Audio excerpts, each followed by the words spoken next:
February, we brought one of our horse crews in to a different section of Glenwood Park to do a small kind of, let's get our feet wet together as a community, let's see how this does, let's see how this partnership is. And we did a small worst first selective harvest, and we will follow that up at some point with some of our invasive species and other follow-up work. And the only negative feedback that I got face-to-face during that 2-day job was a person who drove up and he said, why can't you just leave it alone? Why do you have to do anything? Why can't you just leave it alone? And that is a very common, and I will be frank, a very valid question. That is a natural curiosity, a natural frustration I think people have with active forestry.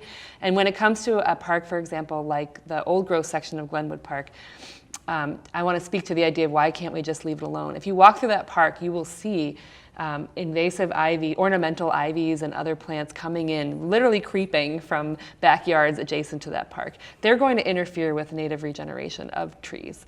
You also see, Sarah knows that park much better than I do, but there's a number of other invasive species that are making their way through there. And my colleague and forester Guy Dunkel always likes to say, when I walk into a forest, it's the forest above me is the legacy of the people who came before me. It's what's on the forest floor that is my responsibility, and that's our legacy as stewards of this land. And so make no mistake, we have no interest in coming down and cutting down these big, beautiful trees, of coming in and doing that kind of work. No. What our interest is in securing the future generation of trees for the next generation, because right now, the understory in parks like that are not as developed as they should be to secure the next generation. It's to help those grandfather and mother and father trees make That's what I go out to grow up and continue the health of the forest. I go out to the floral rows, but you can see the baby trees, and you see the family. When you go out to the floral rows, you can see the family. You don't see what was before. You don't see that you couldn't get through it, but it's been a remarkable job. And I want to address too how transparent the city of Erie brought the public into the decision process. They brought them the education of the process that they were going to be putting into place, where when all of a sudden you hear of a township that has done a high grade or a practice that isn't the best practice for the people in the community, it's all of a sudden done and people are blindsided. So these are the topics we want to bring to the community to let you know that if something's going to be done, the thing that is the right thing to do is to bring in the community, as Erie did, bringing in someone that can provide practices that are the best practice for your community. And as I mentioned in the beginning, you have climate change, you have air quality issues, you have especially the flooding that we are experiencing. With all these issues, if we don't take care of our urban forest and we don't put these best practices into place, you know that you've seen your community has had flooding. You see your neighbors, they're displaced. Yeah, and if I may, I would love to speak to one of the issues that has come up in response to this project. Absolutely. So one of the largest factors in immigration in our world, this isn't just community, but our world, our immigration problems are due to climate. So when we can protect our region, when we can protect our forests, when we can use best practices, these are the practices that we're trying to bring to our audience, and the people that are making groundbreaking efforts to address the issues and then do the right things, but love what they're doing. They love what they're doing, don't you? Yeah, very much so. Very much so. But you make a good point. That's one of the other things we needed to do, because as Annie mentioned, it is a temptation out there for municipalities that have wooded areas, and everybody's struggling for additional finances to want to go in and harvest out of their forests. And so we wanted to make sure that, because the city of Erie is the largest municipality in our county, and we do have 50 we do have 50 city parks, so we really wanted to be able to be a leading example for other municipalities to showcase our efforts and to really implement sustainable management practices in our parks. And so we were very fortunate that the Foundation for Sustainable Forests was willing to work with us, because it is a unique challenge for them, because their experience is mostly with rural areas, and it does involve a lot of extra work with public relations, like you were saying.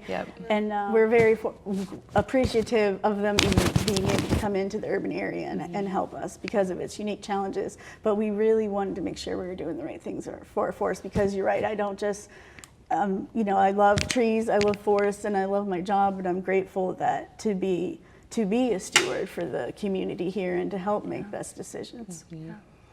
Annie, I would like you to speak to some of the events that our audience might be able to participate in. Oh, sure. Yeah.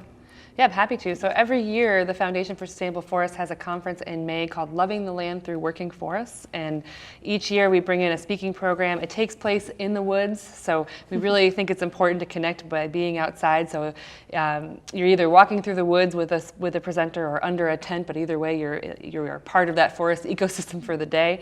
And this year's conference is coming up on Saturday, May 16th, 2020. And it will take place at a property near Townville in Crawford County. It's open to the public, and I'm already happy to say that our keynote speaker for this year is a man named Doug Tallamy. He's an author who wrote Bringing Nature Home, which is all about native planting for native pollinators. And around his keynote address, we are going to build a program that focuses on invasive species management in woodlands and basically how to encourage and help protect our native pollinators that are so important. I know our communities are more aware of how serious the native species issue has become, so that's great. And I wanted to also mention an award that the city has received, and it's called the Beacon Award. Yeah, it's from the Green Building Alliance, and it's for work on the sustainability efforts and climate resiliency efforts that the city has been doing over the last few years. And part of that work, so a lot of it is, you know, energy conservation and energy use reduction, and even things like installing bike lanes and converting street and traffic lights to LED lights. There's a lot of things we've been doing, but part of that is planting trees because of all the wonderful things that trees do for our environment and our work with the Foundation for Sustainable Forests. And so that was really, it's really exciting. So the Green Building Alliance just recently contacted us a couple weeks ago, and they want to present us and Erie County together, because the Erie County has also done a lot of work promoting these types of activities throughout the whole county.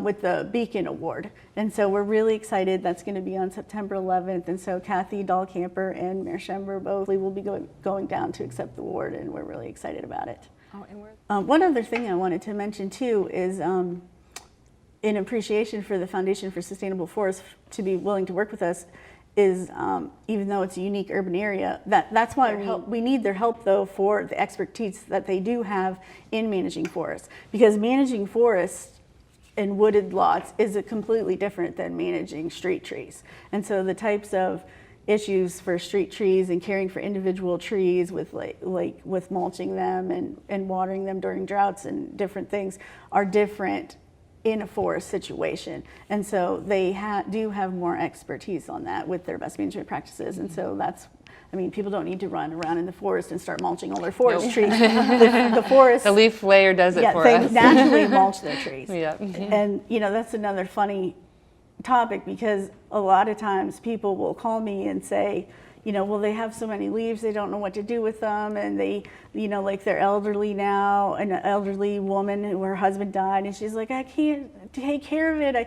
I need to cut my tree down because of all these leaves. I can't rake them. I can't put them out for the compost. I don't know what to do. And I'm like, well, you don't have to do anything. Yeah. And she's like, what do you mean? I'm like, well, just leave them lay there, and then when summer comes, just mow them over. Yeah. And she's like, well, what do you mean? I can just leave them lay there? I'm like, yeah, and then they disintegrate. They'll just naturally break down, and they'll fertilize your lawn. Nice nitrogen in there. And she's like, what? I'm like, well, think about it. Every year, how many trees are in a forest? Thousands and thousands of trees, and all their leaves fall to the ground. If they didn't disintegrate and break down, what would happen? They'd be piled up. We'd try to walk in the woods. We'd have to wade through giant piles of leaves. Is that what happens? No. Right. They just disappear like magic. Right. I'm like, you don't have to do anything. And she's like, that's the best news I've ever gotten. I'm like, well, there you go. Yeah. Just leave your leaves. And now the segue. People think that they have to do all the mulching. Now we have found that we can save them a lot of money. They don't have to mulch up to the kneecap. So I'd like to also introduce, at this point in time, the fact that there are cities and there are townships that are completely tree corridored. As we also get into the serious climate heat and stormwater issues, by following the templates of other towns like Pottstown, Pennsylvania, has been a leader in green infrastructure. There is a tree on every street. There are trees in all parking lots, and we've addressed this before about how ordinances are important to get those street trees in, because that's ordinances. But also, we can address too right now that there's grandfather laws that I think it's time for grandfather to retire out of this situation. When these laws were grandfathered in, or where there were no ordinances, that they didn't have climate change back then. They didn't have the issues that we have now. So we have to look at this as a new beginning and have our townships and municipalities and boroughs and cities really look at the importance of getting those street trees in, follow the template of Pottstown, Pennsylvania. They brought Tom Hilton in. Destination Erie was about 5 or 6 years ago. And they brought Tom Hilton in, and he spoke to the model of his city that has all corridored and all parking lots have trees. So that's something that we can revisit in our communities and to our leaders. It's time. It's time. Also, one of the things that I have really enjoyed at the Loving the Land conference events is when you bring your family. I promise you a wonderful experience, but when you see the horses that are bringing the logs from the woods, and that practice is a best practice, but it is also an amazing visual. So you have these large, they're about as big as the Budweiser horses, and then there's a Paul Bunyan on the back of this chariot. This is the least invasive practice. It's a good practice for the forest floor, and we're going to speak to that so that we pique your interest to come out and see this, but we want you to know why this is such a best practice for everyone that's using sustainable forest practice, whether it's a park or an individual lot, yeah. Or an individual lot, because we were an individual family that reached out, but here a city park has utilized the practice. So, Andy, can you talk a little bit about? Sure. Yeah, I'm happy to, and it's not easy in this setting to give the level of detail or visual effect that will help drive the points home, but I'll start by saying that if you want to know more about our forest management approach, you can always visit our website, which is foundationforsustainableforest.org, and you'll find some more details there, or better yet, reach out directly to us and take a walk in the woods with us. We're happy to. But you mentioned the use of horses. Besides the worst first selection that we've talked about, using horses is an actual strategic tactic because horses do minimize the disturbance to the forest floor. We care about, like I said before, the forest floor is our legacy for the people that come after us, and the protecting of the forest floor can be helped along by the use of horses to skid the logs out of the woods. Mechanical skidders compact the soil more. They require just a little bit more impact by their size and by their character. And so the forest floor does not bounce back as quickly as it can from horse-drawn skids. And so that is a tactic. Now, make no mistake, you can do very harmful forestry with horses. You can still clear cut a forest with horses, but the use of horses in conjunction with worst first forestry, another technique that we use called small group selections, which is a way of cutting small areas to introduce light to the forest floor, to encourage a more diverse species mix than just the shade-happy trees. So group selections, the use of horses, and worst first all together kind of comprise our approach. And the result is a structurally complex forest that it's not necessarily old growth, but it mimics the old growth conditions that make old growth forests so diverse in their wildlife and plant life. And like you said, it's more than just using the horses themselves. It's also like timing and time of year, because one of the things we did in the city in that one section of Glenwood Park, we were able to use horses, which was really super awesome. And all of the neighbors thought it was really cool to be, like you said, it's really cool to see horses in the woods pulling trees out. But they did it in the middle of winter. So the ground was frozen. So it would also have the least impact on the soil. So it's really several aspects. It really takes a knowledgeable organization or a knowledgeable forester that's familiar with all of these types of best practices, because there's just so many different things to consider. Just one of them isn't enough to make sure the forest will be safe and healthy. It's all of as many as possible combined together. But I have to say personally, that section of Glenwood Park Woods that they did their first small harvest out of. The next day, if you drove, the day after they were done, if you drove past it, you couldn't even tell that they were in the woods. You couldn't even tell. The paths that the horses pulled the trees out with, they tried to use the walking paths that were already established for the most part, and they took out a small enough number of trees, you literally could not tell at all. I was so impressed when the work was done, because it was amazing. I mean, it was winter, but it was late winter. It was in February, it was a nice couple of cold days, so we could really minimize the mud making that skidding logs can unfortunately create. Yeah, when there's a cut, and the cut is not done with a sustainable management practice, if it's done, and there are different kinds of cuts besides the high grade that is not a best practice. There's clear cut, and we all know a clear cut is everything is taken. And there's a clear cut also that can be done in a managed way, where they're trying to introduce a better regenerative growth, correct? Right, so that's what I refer to with called a small group selection. It's actually a mimicking. I mentioned before that when a large tree falls in an old growth forest, it creates a huge light introduction in the canopy, a huge gap in the canopy. And in that gap, you're going to get our cherry, basically species that need light in the forest floor. A maple tree, for example, is very shade tolerant. It can handle the closed canopy that middle-aged forests of Pennsylvania have. But some of these trees need light. Right. And so we can strategically introduce light where we see those trees already trying to establish on the forest floor and give them that boost that they need to thrive. Right. So the key word is small. Yeah, oh yeah, definitely. Small and within a mosaic of a mature, healthy forest, not a clear cut that is a complete cut of the entire forest. Right.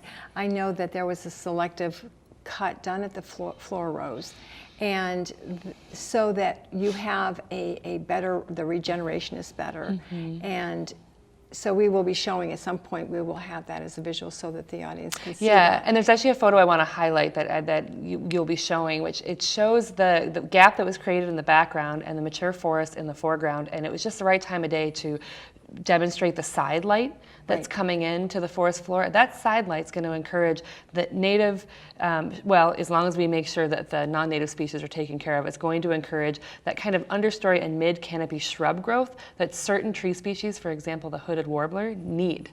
Without it, they can't live in that forest. And we've just created the side light to allow them to thrive around that gap. And meanwhile, just what we wanted, the trees that we wanted to see in terms of shade intolerant species are coming up in that gap. Right, and we haven't mentioned, but these habitats are so important for our wildlife, our birds, and the care that everybody's been speaking to here of our forests is also caring about that wildlife and that bird population that really needs a well protected and well taken care of. And a structurally, diverse forest. Right. I want to thank Annie and Sarah for joining us today. So is there anything else that you guys would like to add? I just want to say thank you for bringing these issues to everyone's attention. It's important. Well, it was important, and the work that you do is important for that future, for our future generations. And I think we can leave this show knowing that we're doing our best, but more can be done. And it's through education, and this educational component through a show that is not just educational, but it's about environmental education in the face of climate crisis, climate issues, that bringing that to everyone is the most important thing we can do at this point in time, because there's around every corner, around every news show, there's another crisis, another climate crisis. Thank you everybody for watching, and there will be another Green Connection, and stay tuned. So through the magic of television, we're introducing Abby Matha, who also works here at Cam Erie, and she was watching the show and realized that in her own area a worst practice had landed. And we thought it would be a good idea to bring you in, Abby, because the work that we do is for your future generations, and when you see something and you're young, how did you feel when you saw what you now know is a worst practice? What did you see, and how did you feel? Well, I always go to camp every summer at least 3 times a year in Warren County. It's at the top of the mountain near Kinzua Dam. me and my family always go out there, and we'd enjoy like four-wheeling down in the woods, and we'd go on hikes and everything. But recently, as in like the past few years now, that's been ruined for us. There's trenches now up past my knees from the trucks. I actually have a picture of me standing in there, and I'm like, you know, and it's up past my knees. I was sinking in my boots too. Like I wore mud boots, and it was probably like halfway up my mud boots. And it's like all clay down there too, so it was like really thick and So this sticky. was from a logging. This was from somebody doing the logging. Yeah. And what did you see? What was the visual? Very big tire tracks and clear cut. Like before there would be like paths with trees, and now it's just like a big open area. But now it's just muddy and gross, and it's not like forming, you know, there's like tracks where the water will run through, but it's not sitting like how it was. It's creating like whole new creeks that weren't there before. I ventured down into the woods a little bit more to see if it was that bad, and there's no paths that I remember. Like I was just kind of guessing where the paths once were, but they're all overgrown now because nobody's gone down there. Do you know who did the clear cut? Was it a private owner, or was it the township, or what was? Yeah, they're only allowed to do it on the one half of the trail. So, because our neighbors, our camp neighbors down there started selling it. So they're only allowed on that half of the trail. But my dad noticed that they took a giant cherry tree from the other side because, you know, cherry is very expensive. And so they're like, oh, that's too good to, you know, give up. So they were taking a little bit that they weren't supposed to, because the other is state game lands. And so the privately owned land is all getting chopped up, and they're not going back and like filling where their skidders, you know, just took out huge crevices. Like some of them were as wide as this table. Wow. And so it was private owner. You know, everybody who had camps on my road always enjoyed going down there, and it was really fun, and it kind of limits us now on where we can take hikes and stuff. And so it's causing a lot of soil erosion and water running. Like you're saying, these trails aren't trails anymore that you can walk on or ride on. They're more like turning into creeks and just... Yeah, I was like hopping back and forth between like, oh, there's a big puddle in the middle of the, you know, the tire tracks. So I'd hop over to the other side of the tire tracks and kind of go through some brush. And I knew that there was like a creek running through there that was on the trail before. So I was like, let me see if I can find where that water's running now. And it's like still grassy where it's all running, but it was trying to create like a new creek going through there. As a young person, what would you like to see happen with townships and communities that are not following practices that are best management? What would you like to see for your future? I mean, I guess it's just something that you have to feel out, because not everybody can look at an environment and be like, oh, the water's running that way. Oh, these trees are growing better here than there. You know, it really takes an eye to have that. So I just hope that more people will focus on Mother Nature in a way that's not in their nature. You know, they're not as adaptable as even animals. You know, they don't have like a brain functioning in there. They don't have a heart pumping in them. They are still living, but they're not able to exactly wrap their heads around why they're being manipulated. Yeah, and it's only our voices that can speak to them, to that habitat also for our wildlife. And there's a lot of disruption. These are serious times to start to look at how we can move forward and do better.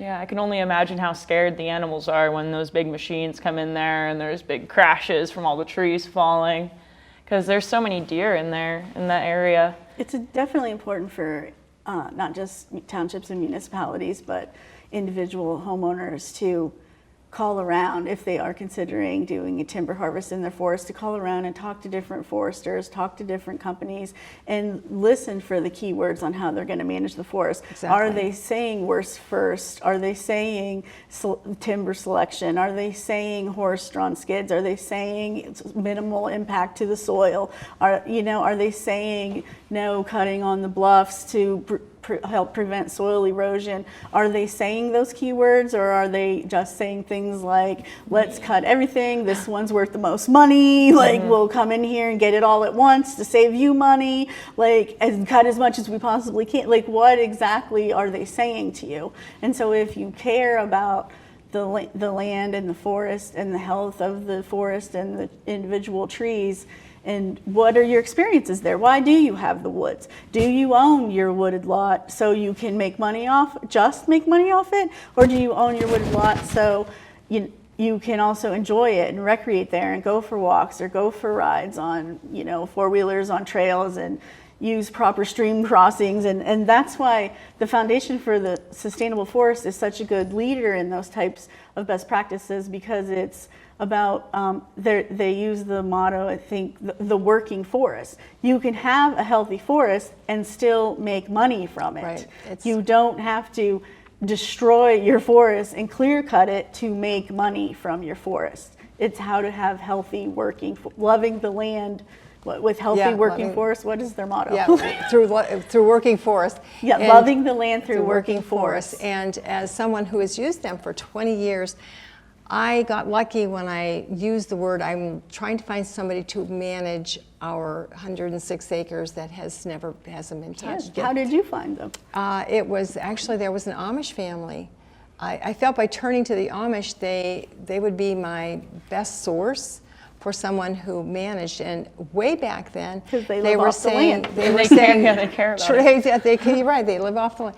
They said that Troy Firth was the only person they knew of that harvested with horses, and they used harvested as the word. But since then, more people are more educated. And because we did work with the forester, Ron Weinstein, first, and he actually, because our project was so large and so public and involved so much public land, he's the one that said, you might want to contact the Foundation for Sustainable Forests so they can help with, education and publicity, and because we, right from the beginning, wanted to make sure everyone knew we were trying our best to do the best we could for our forest. And so that's what it's about. It's about educating others and letting people know it's not about making the most money. You can still make money from it, but still manage it correctly and healthy. But it's listening for those key words and for best management practices and words instead of, Yeah, words like clear cut, high grade, and they might be candy coated by other companies. You just need to make sure you have the right words.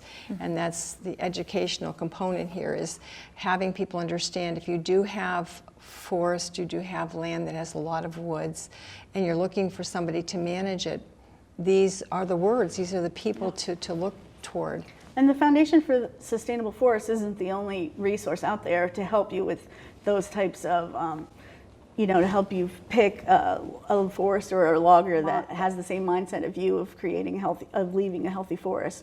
There's also each county has a county forester through DCNR and the Forest Service. Our local Erie County forester is Tim Ackerman, and he also is a public servant, and he comes and helps look at your land and can recommend, he can't recommend individuals, but he can help guide you to what to look for and what type of harvest plan you want to have for your property. Right, and he's also recommended 2 townships by the DEP, recommends him when people are looking to do the right thing for the land. And he would be free of charge for everyone in the county, just like I'm free of charge for everyone in the city. Right. So you don't always have to spend extra money to get help in these areas where the average person might not know about. Right. And so that's an important part of this, is why we're doing the show, to let people know where they can get more information so they can make the best decisions they can. He's an urban forester for a large region. I think he serves like 14 counties or something. Yeah, so Scott Solinger through Penn State Extension. Actually, he and I have gone to people's homes that just have something they need to have looked at. A chestnut tree or a tree that just doesn't look good, and can they keep it, or how can they keep it? Yeah. So there are a lot of resources out there for you, so I hope that you've been able to garner some of that golden information that's been imparted here at this show. So thank you for joining the Korean Connection today, and we look forward to seeing you on our next show. Thank you. Don't just chop down your trees.